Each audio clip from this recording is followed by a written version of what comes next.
सध्या संपूर्ण महाराष्ट्रामध्ये एक चिंता शेतकऱ्यांना सतावते ती म्हणजे पाऊस कधी येणार. कारण की जुलै 1 ते 15 जुलैपर्यंत मोठ्या प्रमाणावर पाऊस पडला. पंचगंगेला पूर आला. सगळ्या महाराष्ट्रातल्या वेगवेगळ्या ठिकाणी नदीला पूर आला. पण आता पाऊस अचानक गायब झालेला आहे. ही चिंता शेतकऱ्यांना सतावते. मी आता आहे कुशिरे गावामध्ये. काही शेतकरी आपल्यासोबत आहेत, काही दादा आहेत. दादा नेमकी काय परिस्थिती दिसते? आता आपण बांधावर आहे. ही जर आता जर माती तुम्ही बघितली, तर ही माती दिसते तुम्हाला. ही 2-4 दिवसापूर्वी वल्ली होती. आता ती पाक गेल्या कामातून गेल्या. काय नेमकी परिस्थिती आहे आता? पावसामुळे हो. पाऊस नाही आहे ना आता 8 दिवस झाले पाऊस नाही आता. काय करणार मग? नेमकं आता तुम्ही बियाणं आता रानात काय तुम्ही पेरलंय आता? ते पेरले भुईमुग आता हे बरं. फुलं प्रगती. बरं नेमकं कितीला बी आणलंय, काय आणलंय? 250 रुपयाने किलो पडलं आम्हाला हा. दाणं. असं 7 किलो दाणे पेरलेत आम्ही आणि खाली 1-2 किलो 8-9 किलो दाणे झाले. आता पाऊस अजिबातच नाही म्हणल्यावर काय गेलाय पाऊस म्हणल्यावर आता काय 10 दिवस याची वाट बघायची नाहीतर काही वाळून जाणं आलेले पिके.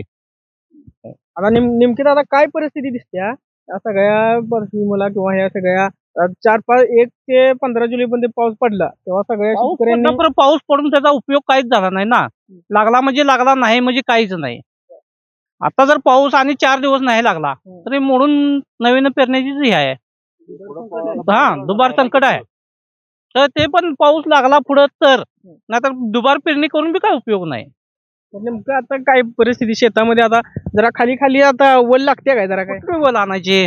झाली की वल होती तेवढी संपली की आता. आता तुम्ही बघू शकताय की आता मी शेतीच्या बांधावर बरोबर शेतामध्ये बसलेलो आहे आणि उन्हाचा तडाखा सुद्धा मोठ्या प्रमाणावर दिसतोय.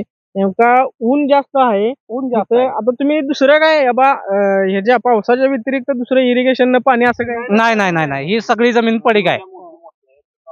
आता नदीला पाणी जास्त असल्यामुळं बरं, बरं. मोटरीच्या ठेवर पाणी आहे आता. ते मोटरी चालू करता येत नाहीत आता आम्हाला. एक तर लाईट नाही आता. लाईट खचून 2 तास चालू. आता नदीच्या मोटरीला लाईट देत नाही. आमच्या गावात पाणी पडायला 2 तास लागतात. किर्लीतून नदी कुशिऱ्यात पाणी पडायला बरं, दोन तास लागतात. 2 तास हा, लागतात. गावात पाणी यायचं म्हणजे गावात 2 पाणी तास. यायला. पण गावात जर पाणी यायला 2 तास लागते एवढा वेळ काय कशासाठी काय? ते 7 किलोमीटर आहे ना ते हा. अंतर आहे हो ते.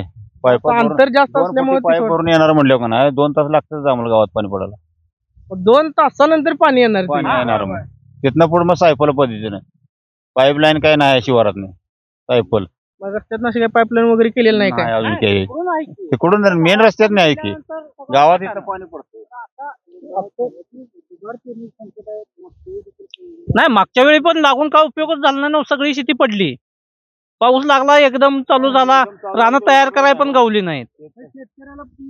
पूर्ण संकटात आहे, पूर्ण संकटात आहे. आता ही तुम्ही घेतले बी बियाणे घेतले तरी नाही म्हणलं तर 1-2 हजार रुपयाच्या पुढे रक्कम झाली असेल. 250 कारण की आणि त्याचा सुद्धा बुरधणा तुम्हाला भोगावा लागला. आणि समजा जर का आवतनी झाली आवतनी 2,000 रुपये झाले नांगर. आता समजा जर का तुम्हाला दुबार पेरणी करावी लागली तर ती आणि पेरणीचा विषय वेगळा ते आहे. विषय वेगळाच आहे की तो. आणि ते आणि आवतनी काय करायला लागणार नाही. दुबार पेरणी करून आवतनी करायला लागणार. त्याशिवाय पेरणी करताच येत नाही आम्हाला ही. बरोबर. तर काय नेमकी काय परिस्थिती दिसते तुम्हाला? काय आता काय जाणवतंय? 15 दिवसात पाऊस होता, आता अजिबातच पाऊस नाही. काय दिसतंय? सगळं वाढणारच की आता. दुसरं काय होणार आहे याच्यापेक्षा? पूर्ण वाढणार आहे.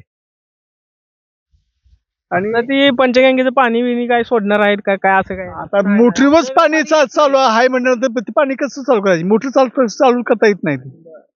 आणि आता मोटर चालू नसल्यामुळे पाणी गावात यायचं बंद झालं. अशी कंडिशन. लाईट बंद आहे. मोठे नदीवल्या लाईटी सगळ्या बंद आहेत. शासनानं लाईट तर द्यायला पाहिजे. बाबा हाय आता हाय पिकं आल्यात ह्याला तरी म्हणजे पाणी मिळावं, असं लाईट तरी मिळायला पाहिजे. लाईटच नाही म्हणल्यानंतर पाणी कशाने येणार? आता ते समजा पाणी आल्यानंतर किती वेळ इरिगेशनचं पाणी किती वेळ थांबतंय तुम्हाला?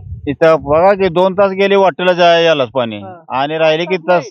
8 तासातली लाईट 2 तास गेले. म्हणजे 6 तास राहिली. 6 तास राहिले. 6 तासात आम्हाला हे पाणी येणार इथं. 6 तास कसं जर समजा 6 तास धरूया आपण, 2 तास ते ट्रॅव्हलिंग म्हणजे वाटत गेली तर किती रान पिते त्या हे पाण्यात तेवढ्या कालावधीमध्ये किती रान पिते? पण आता जर रान एकदम वाळलेलं असलं तर 4 तास घेते. आता एक 10 गुंठ रान घ्याय पाजायचं म्हटलं तर 10 गुंठ घेते ती. होय 4 ते 5 तास. तर बघण्यात सगळ्यात महत्वाचा मुद्दा हा आहे की शेतकऱ्यांना सुद्धा मोठ्या प्रमाणावर ह्याचा फटका बसलेला आहे. शेतकऱ्यांमध्ये काही अत्यंत गंभीर परिस्थिती दिसते. नेमकं आता काय हत्ती गवत सुद्धा वाळलंय ते, कारण हत्ती गवत सगळं वाळलंय, जनावरांची वैरण सुद्धा वाळलंय, काहीच चालत नाही. पाऊस लागला तर ठीक आहे, नाही तर जनावर पण सोडून दे. काय काय काय म्हणणार? जनावर सोडून द्यायची पळ येणार, वैरण कुठली आणणार त्यांना, आम्ही काहीतरी करून खाईन पोटाला. जनावरांची वैरण कुठली आणणार, रानात नाही जर वैरण काही मिळालं तर, बरोबर आहे की नाही? काय करायचं, जनावर पाळून तरी काय करायचं? किती किती जनावर आहेत गाय किती? दोन आहेत माझ्या म्हशी आहेत त्या. मग काय येताचे आहेत का काय दूध एक देणार आहे? गाभण आहे, एक दुधाची आहे आता. त्याच्यावरच पाठ भरणार. आणि ही असली वैरण म्हणल्यानंतर काय होणार आहे? ही अशी वैरण आहे बघा, ही अशी वैरण किंवा चारा असा काय खाणार नाही. हे आता आणि उन्हाळ्यात मग काय घालायचं काय त्यासनी, असे पण पंचायत तुमची किती जनावर आहेत काय? 2 आहेत. मग ती काय दूध देते काय? नाही दूध देत नाहीत. नाहीत. बरं मग काय त्यांना काय फक्त हत्ती गवतच नेता का दुसरं काय आहे? नाही नाही दुसरं काय नाही, हाय येत फक्त हत्ती गवतच? असं काय ते वाडं बिडे काय काय नाही? काय नाही. वाडबिड आता कुठलं फॅक्टरी चालू होईल त्याला वाढ. दुसरं काय चरायला वगैरे कुठं नेता? नाही नाही नाही, चरायला जागाच नाही. फॉरेस्टनं सगळं जंगल करून टाकलंय, आणि त्यात बी जनावर आहेत, गवरेड डुकर, कशाला कोण जातंय तिकडं? तुम्ही मारायला परवानगी कोण देत नाहीत. मारायला परवानगी नाही, नंतर म्हणजे आत नेऊन घालतात, मग आम्हाला ठेवतात मग तिथं. मग काय करणार आम्ही? होय होय होय, सगळीकडे असं आहे. होय, संकट असं आहे. मारलं तर नेऊन आता अडकतात, आणि मग अडकल्यानंतर मग 5-6 महिन्यानं बाहेर सोडतात. ती पैसे भरून सोडतात, मग तशी सोडित नाहीत ते. ती बी मोवाली झाल्यात जास्त, अशी भानगड झाली ती.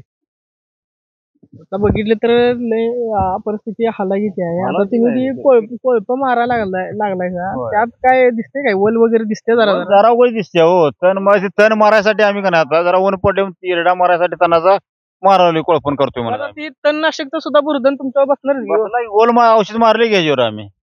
गोल मारले का? पेरल्या तिसऱ्या दिवशी मारले गोल औषध. मग त्याचा काय फरक काय झाला दिसलाय का तुम्हाला? उठलेला नाही, हा. आता बारीक इरडा उठायला त्याचा आमचा. बर. आता या उन्हानं मरतोय या तिरपीन इरडा, तणकडा जिल्हा. एकंदरीत आपण बघितलं तर मोठ्या प्रमाणावर शेतकऱ्यांना संकटाचा सामना करावा लागलेला आहे. अजून आपण पुढे जाणार आहोत. पुढे जाऊन बघूया काय परिस्थिती नेमकी दिसत्या. पुढे जाऊन आपण बघूयाच.